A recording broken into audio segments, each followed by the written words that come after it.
Když ty peníze jsou, tak jdu určitě sem do Nosferatu, kde je obrovský výběr všeho možného zboží.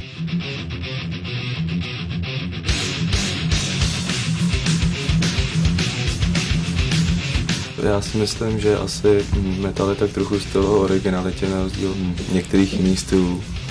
A myslím si, že to asi nejlíp vystihuje takový výrok George Berkeleyho SAS Percipy, být je, být vnímám.